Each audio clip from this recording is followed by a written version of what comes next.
Today we're going to make a giant Lite Brite. Still working on the dimensions.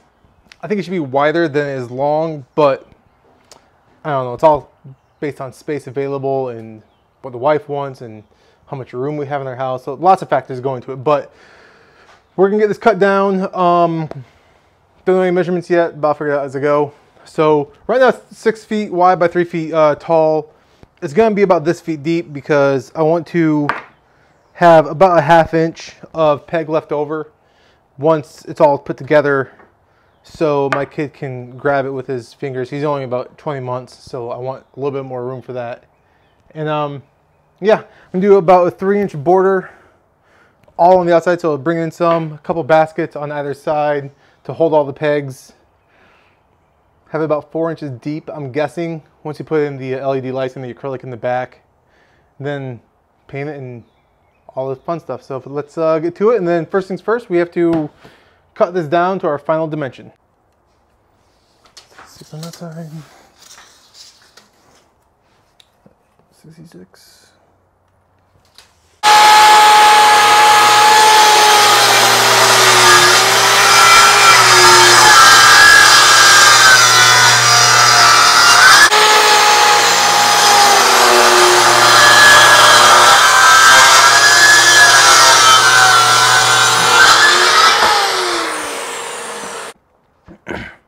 So now that I have my border, I'm going to work on the inside square here to figure out my layouts. So the standard is usually like 1 inch wide by like 1.5, you know, for the column versus the row.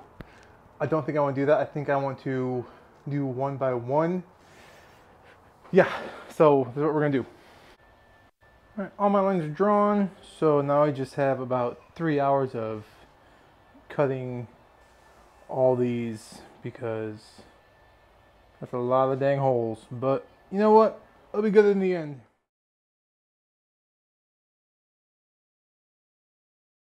All right, we have all the holes marked out. Now comes the tedious job of drilling all them out. So we're gonna skip that part and you're gonna see it when it's done. So that side seemed like it took forever. So this side, I basically broke it up into little squares because it seems more manageable. So instead of seeing this whole thing as one giant, I'm like, okay, let me just knock out this square. Then let me knock out that square. Then let me knock out that square. Mentally, it looks less than if I just did the whole thing like I did over there. It's the same amount, don't get me wrong. But this just seems more manageable, so it doesn't seem like such a big task. Day 4.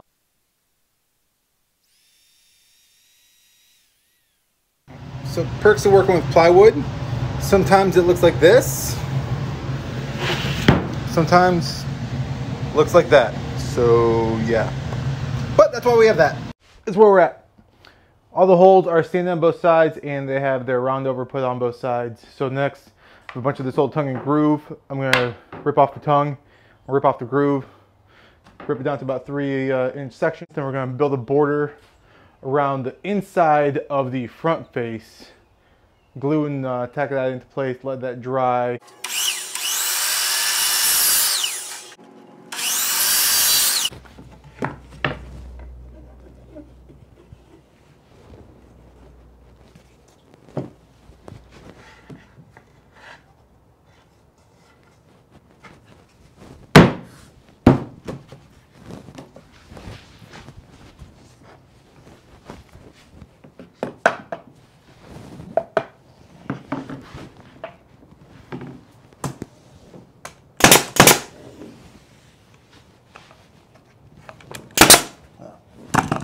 Moved it.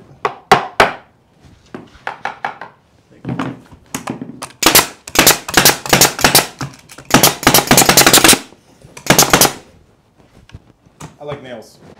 I don't like using dimensional lumber and stuff, but I'm not going to spend 40 bucks for something that's not going to be seen, so I just picked up some cheap 2x4s. So what we're going to do, we're going to trace the backboard of the peg to the actual backboard that's going to hold the LED light. Because I can measure it, or I can just trace it. I'm much rather trace it, that way everything's the exact same regardless of me messing up a cut.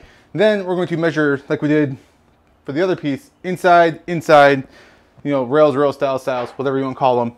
We're going to glue them in and screw them in with these, and then that's going to be the separation between the back panel that has the LED lights and the back of the backboard which is going to hold the acrylic sheet that will diffuse the light so the pegs light up. May not make sense, but once you see it in action, it will all make sense. So we're gonna trace this out, cut the wood. So the shelf for the back part is done. Just took some simple 2x4s, ran it around the perimeter, screwed and glued it, so that's good to go. Next, we're going to lay out the LEDs on the back panel. So this is the inside of the back panel. I drew a 3-inch border all the way around because I'm not sure how much space I'm going to need to diffuse the lights. So I'm going to try it without the 3-inch border first, or without the half-inch border to make it a little bit extra deep. I think it might be good enough without it, but we'll see.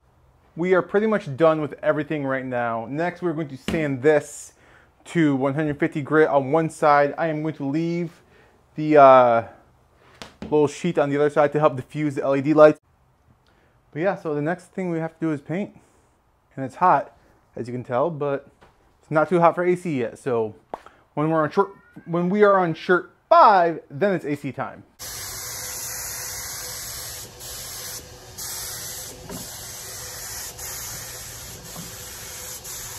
Here we are. The board's all done painted. I scored a line all the way around the outside, so I did some pre-holes. I'm going to drill those out. I got plugs to go in those. So now I have to take this apart, unfold it, sand off the paint on the inside, so when I glue it together, the paint sticks to itself. Then I'm going to screw it in, then cover those screw holes with plugs, and then the front and the middle will be done. So paint job is nice, but I have a lot of cleaning up to do on the front face, but you know, it's a work in progress, so it is what it is.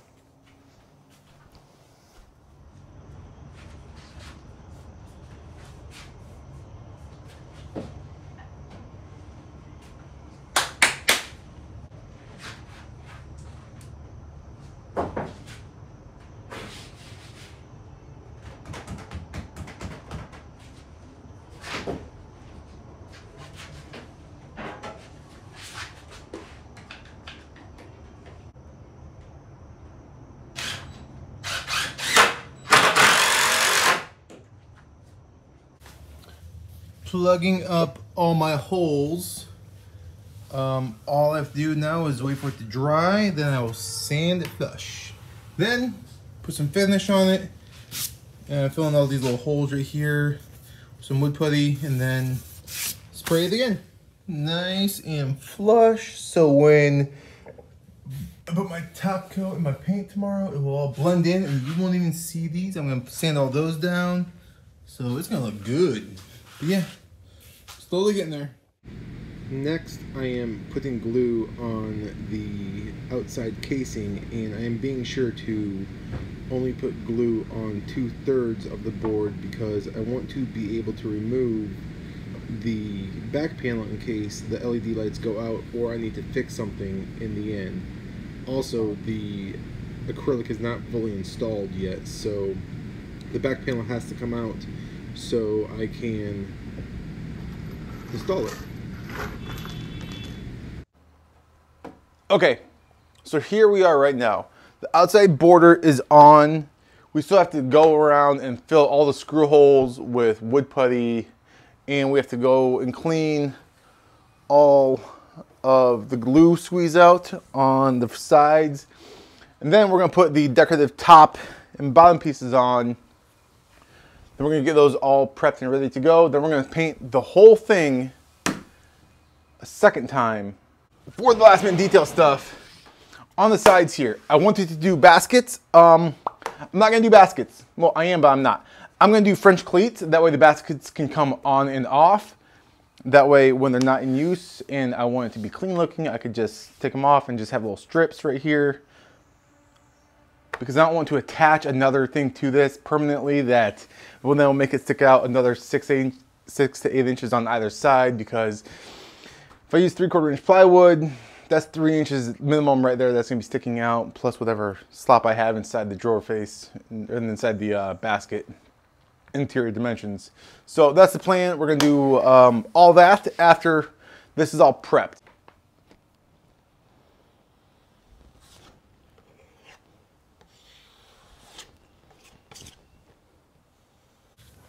It's ugly, but wood filler is covering all the seams and stuff. So I'm going to let all this dry. I'm going to sand it all down. I'm going to fix other areas that were not fixed by the first layer of wood filler. So that's the plan. Covered up my screw holes along there. Covered up the gap because I didn't actually dimension all these boards on the inside, so they're like wavy. So yeah, you can see there's lots of issues, like gaps like that. That's how it looks on the front side too, but yep. At least the front, tops, and sides will look really good. The back, nobody's gonna see the back. Next, I take some of the detailed trim pieces and cut miters on the edges so there's a nice 45-degree corner facing the front edge. I'm leaving the back edge alone because this is going to go against the wall and I need to be able to take off the back panel again just in case. So I'm just doing some simple glue and some brad nails to hold it into place, cleaning up my glue with the most expensive squeegee ever. In case you don't know, that's a finger, because if you lose a finger it costs a lot of money to replace it.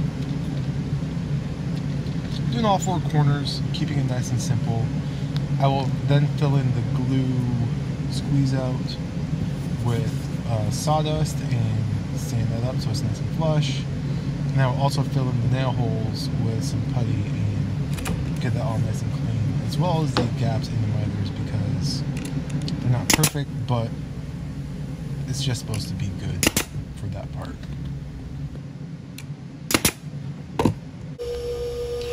To start the boxes, I take some tongue and groove, then I rip it down to the sides by cutting off the tongue and the groove.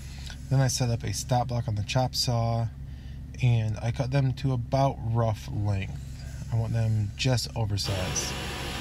Afterwards, I score up the ends on my table saw. After all the edges have been squared up, I install my dado stack and I route out the groove where the side panels and the back panel will fit into. Once that is done, I realized I needed to make a jig to cut all the side panels at an angle because I don't want them in a perfect square. So I take a scrap piece of plywood and I line up my lines on the pieces I'm going to cut, and I basically just line everything up edge to edge, so when I cut out the side pieces, all side pieces have the exact same angle on them. Now that the jig is set up, I can cut out the angles. Then I take the back panel and trim it down to size, and I cut off a little piece and I work on the angle to make sure that the front piece is matching the angle as the side angle there. Next is simply assembling the boxes. I put glue on all the sides that will be touching each other. Then I use some clamps and some brad nails to hold everything together while I work on the other pieces, making sure all my ends are flush, and the nails are really just to hold things in place so everything is nice and square. After the side panel is done, I do the back panel. I leave the lip long so I can trim that off, and then I just put it in the front and everything's done. I trim off all the back panels so everything is the same size. Then it's off to final paint. I do 2 layers of just regular black paint, keeping everything nice and smooth so I don't get any runs or drips, going nice and slow, but also making sure that I have full coverage. And just like that, painting is done, sides are done, trim is done, so we are finished. Okay, so we are done with the pegboard. The baskets are on that end, they're right here. Just simple, French pleats holding those in. So those are simple to get on, get off, remove, replace. I made 8 of them, 4 for each side. There's 8 colors, so they hold about 20 pegs each. Other than this is done. I just put a finish on it and put it inside the room, so everything else is pretty much good to go with that. Super easy. Pegs come out. You push them in, and they hit the back piece of the acrylic, so that's the stop, so they're all the exact same length, sticking out, so everything's nice and even.